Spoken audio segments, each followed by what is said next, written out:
बाबा बाबा बाबा, जहाँ देखिए बाबा, सबके मुंह पर बाबा शब्द है। टीवी पर भी डिबेट हो रहे हैं बाबा को लेकर के।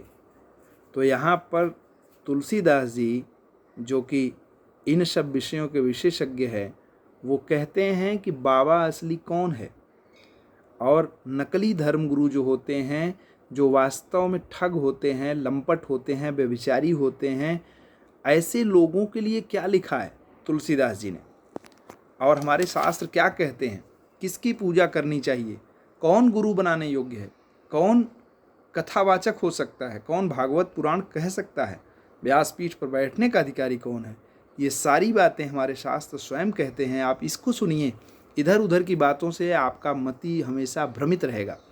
अगर कुछ नहीं समझ में आता तो मात्र माता पिता और अपने कुल गुरु की सेवा करिए, कुल देवी की सेवा करिए, बस। इसके अलावा कुछ मत करिए। यदि कुछ समझना चाहते हैं तो ये समझिए। क्या बाबा कहते हैं कि उघर ही अंत न हो ही निबाहू, काल ने मिजिमिरावन राहू। जिस प्रकार से रावण, राहु और कालनेमी ने अपना वेश बदल करके, वेश दूसरा बना करके, जैसे रावण ने साधु का वेश बना करके माँ सीता को छल लिया, जैसे राहु ने देवता का वेश धारण करके भगवान विष्णु के हाथ से अमृत पीना चाहा, सूर्य चंद्रमा के कारण बताने के कारण उसकी गर्दन कट गई। कालनेमी को हनुमान जी ने दंड दिया। मतलब जितने भी ढोंगी होंगे वो कहीं न कहीं से सबके बीच में उनकी पोल खुलनी निश्चित है। एक न एक दिन उनकी पोल खुल जाएगी। इसलिए ढोंग से कोई अधिक दिन चल नहीं पाएगा, उसका जो साम्राज्य है वो भी खत्म हो जाएगा। जितने भी आज तथाकथित, चाहे राम रहीम हो, चाहे रामपाल हो, चाहे सूरजपाल हो, ये दुनिया भर के जितने बाबा बने थे, जो ढोंगी थे, जो वास्तव में जिनके अंदर जन्म से कर्म से ऐसे कोई लक्षण नहीं थे बाबा के, यानी कि ज्ञानी के, गुरु के, ऐसे लोग जो केवल धन के लिए और ऐसो आराम के लिए बाबा बनते हैं, चोला ओढ़ते हैं सनातन धर्मियों का, या फिर दूसरे धर्म के चोला ओढ़ करके बाबा बन जाते हैं, ऐसे लोगों का पोल खुलना निश्चित है।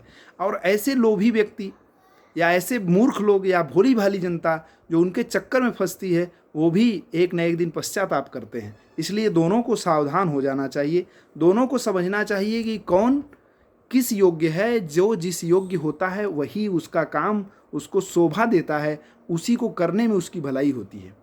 इसीलिए हमारे यहाँ वर्णाश्रम व्यवस्था थी, जिसको बहुत बार नकारने की कोशिश की गई, लेकिन बार बार सिद्ध हो जाता है। जब कोई इस तरह के हरकत करता है, उसके अंदर योग्यता नहीं होती, बार बार ऐसी हरकत करके वो अपनी उच्च श्रृंखलता सबके सामने दिखा देता है, तब लोगों को एहसास होता है कि नहीं भैया, जन्मना कर्मणा जो उचित है उसी को वह कार्य करना चाहिए। यह बात मैं नहीं कह रहा हूँ, यह भगवान महर्षि वेदव्यास जी भी कह रहे हैं, भागवत, श्रीमद् भागवत महापुराण भी कह रहा है। क्या कह रहा है, ध्यान से सुनिएगा कि विरक्तो वैष्णवो विप्रो वेद शास्त्र विशुद्ध कृत दृष्टांत कुशलो धीर वक्ता कार्योति निस्पृह।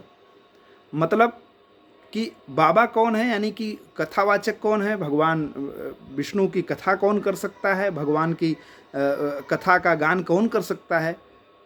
तो व्यास जी ने कहा, भागवत पुराण में लिखा कि विरक्तो वैष्णवो विप्रो, वह विरक्त भाव का हो, यानी कि ऐशो आराम वाला, भोगी विलासी वाला केवल बाबा ऐसा होगा तो वह कभी भी आपको सत्य सनातन के सिद्धांत को नहीं समझा पाएगा, क्योंकि वह केवल अपना जेब भरना चाहेगा, भोग करना चाहेगा। इसलिए विरक्त भाव का हो।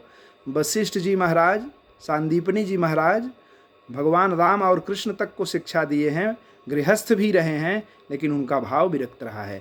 विरक्त से तात्पर्य यही है कि उसके अंदर विरक्ति का भाव हो, यानी कि त्याग हो, तपस्या हो। दूसरा, वैष्णव हो, वो भगवान विष्णु का भक्त हो। तीसरा, वह विप्र हो, विप्र यहाँ स्पष्ट कर दे रहा हूँ, विप्र हो, यानी कि वह जन्मना कर्मणा दोनों से ब्राह्मण हो। तीसरा, वेद शास्त्र विशुद्ध कृत, वह वेद शास्त्र पुराण इत्यादि का जानकार हो। और दृष्टांत कुशलो धीर हो, दृष्टांत देने में, उदाहरण देने में वह कुशल हो, धीर हो, धैर्यवान हो, विनयी हो। ऐसा व्यक्ति ही कथावाचक हो सकता है, एक धर्मगुरु के पद को सुशोभित कर सकता है। अगर ऐसा लक्षण उसमें नहीं है ये सब चीज़ें नहीं हैं, तो उसको यदि आप फिर भी गुरु मानते हैं, कथावाचक मानते हैं, भागवत पुराण के व्यासपीठ का वाचन करता मानते हैं, तो आपकी गलती है, उसको आप समझिए। और दूसरी बात क्या कहा कि वेसेन वपुषावाया वेसेन वपुषावाचा विद्यया विनयेन च पचैहि वकारभियुक्तै नरो भवति पूजितः। वेशेन, वेश से, शरीर से, वर्ण से, यानी कि वह उसका शरीर किस वर्ण का है, ब्राह्मण वर्ण का है, क्षत्रिय वर्ण का है, वैश्य वर्ण का है। जिस वर्ण का शरीर होगा उस तरह से उसकी पूजा होगी। यानी कि 5 चीज़ों से पूजा होती है। किस किस चीज़ से? वेश से, उसकी वेशभूषा कैसी है, वपु से यानी शरीर से, और वचन से, और विद्या से, उसका वचन कैसा है, उसकी विद्या कैसी है, और उसकी विनयशीलता कैसी है। ये 5 चीज़ किसी के पूजनीय होने के योग्यता को बताती है। मान लीजिए कि हम बहुत बड़े विद्वान हैं, बहुत हमारे अंदर विद्या झरझर झरझर प्रवाहित हो रही है, लेकिन यदि मैं वेश हमारा सही नहीं है, मैं pant shirt jacket tie belt लगा करके आया हूँ, आप क्या हमको विद्वान यानी कि हमको सनातन परंपरा का एक धर्म गुरु मानेंगे? नहीं मानेंगे।